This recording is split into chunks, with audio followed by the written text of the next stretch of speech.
You're sitting on your couch on Super Bowl Sunday. Your phone lights up, group chat exploding. Someone's asking if you're watching. Someone else is arguing about a play you didn't see. Your feed is flooded with touchdowns and halftime performances and commercials everyone's dissecting like they're cultural events. And you feel nothing. Not anger, not bitterness, just nothing. You're scrolling past it all like it's static. And somewhere in the back of your mind, there's this quiet question. Why don't I care about the thing everyone else seems to care about so much? Here's what most people won't tell you. That feeling, that absence of excitement, it's not apathy. It's not coldness. It's not even disinterest, not really. It's something far more protective than that. Your brain isn't failing to engage. It's choosing not to. And that choice, whether you realize it or not, is doing something for you, something important, something that makes sense once you understand what's actually happening beneath the surface. Let me be clear about something first. You're not broken. You're not missing some essential part of being human. You're not emotionally stunted because a televised football game doesn't move you. This isn't a flaw, it's a feature. Your nervous system is regulating itself in real time.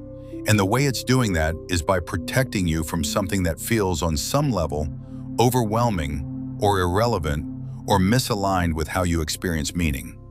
That's not dysfunction, that's intelligence. So let's talk about what's really going on when you don't care about the Super Bowl while the world around you seems to lose its mind. The first thing to understand is this. Caring about something communal requires emotional bandwidth. And not just any bandwidth. It requires the specific kind of energy needed to sync yourself with a collective emotional rhythm, to feel what others are feeling, to let your nervous system match theirs, to get excited because excitement is in the air. And for some people, that syncing process is automatic. It feels good, it feels connective. But for others, it feels like static, like pressure, like being asked to dance to music you can't hear. If you grew up in an environment where your emotional responses were frequently out of step with the people around you, your brain learned something early. It learned that matching others' energy wasn't always safe. Maybe your excitement was too much. Maybe your sadness was inconvenient. Maybe your joy was ignored. So over time, you stopped trying to sync. You stopped letting external events dictate your internal state. You built a wall between what everyone else was feeling and what you allowed yourself to feel. And that wall, it's still there. It shows up on Super Bowl Sunday when everyone's screaming at a screen and you're sitting there wondering why you can't access that same frequency. This isn't about football. It never was. It's about whether your brain trusts group emotion as a source of safety or sees it as a source of overwhelm. But here's the part nobody tells you. Not caring about the Super Bowl might actually be your brain protecting you from overstimulation. Because here's what the Super Bowl really is, psychologically. It's sensory overload packaged as entertainment. It's loud, it's bright, it's chaotic. It's commercials designed to manipulate emotion and halftime shows engineered for spectacle and commentary that never stops, and social media that turns every moment into a take. It's a lot. And if your nervous system already operates close to capacity, if you're someone who feels things deeply or processes the world intensely or carries stress in ways you don't always name, adding more stimulation isn't appealing. It's exhausting. So your brain says no, not consciously, not with words, but with disinterest, with detachment, with a quiet, protective indifference that keeps you from pouring energy into something that won't give you anything back. Because that's the calculation happening beneath the surface. Will this nourish me or drain me? And if the answer is drain, your system shuts the door before you even realize it's happening. Think about the last time you felt genuinely excited about something. Not obligated excitement, not performed enthusiasm. Real excitement. Chances are it was something quiet, something personal, something that didn't require you to compete for attention or explain why it mattered. Maybe it was a book, a conversation, a moment alone, a project only you cared about. That's where your energy lives. That's where your nervous system feels safe enough to open. The Super Bowl doesn't offer that. It offers noise. And noise for you isn't connection, it's interference. And this is where it gets interesting. Because the people who do care about the Super Bowl aren't wrong. They're not shallow. They're not performative, at least not most of them. They're genuinely experiencing something. For them, the collective ritual feels meaningful. It feels like belonging. It feels like being part of something bigger.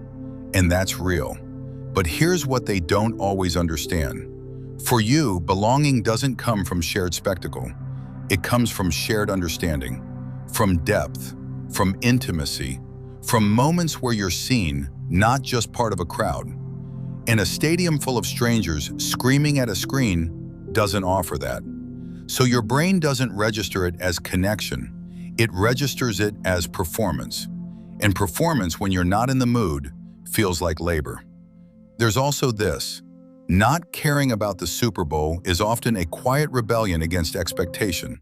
Not a conscious one, but a rebellion nonetheless. Because there's this unspoken cultural script that says certain events matter. Certain moments are important. Certain experiences are universal. And if you don't feel what you're supposed to feel during those moments, there's something wrong with you.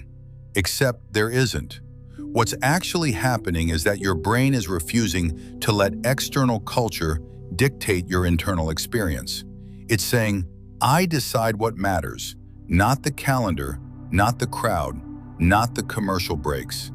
And that refusal, even when it feels like indifference, is actually a form of self-protection. It's your psyche drawing a boundary around what gets to matter to you. This behavior shifts as you age too. When you're younger, not caring about the Super Bowl might feel isolating. You might feel left out. You might perform interest just to fit in.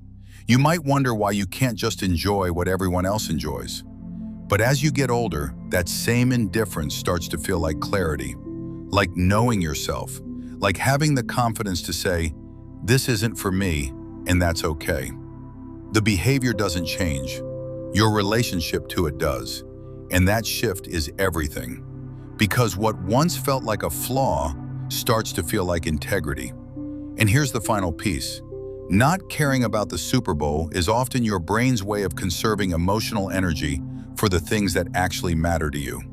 Because attention is finite, energy is finite, care is finite, and if you spend it all on things that don't genuinely move you, there's nothing left for the things that do. So your brain makes a choice.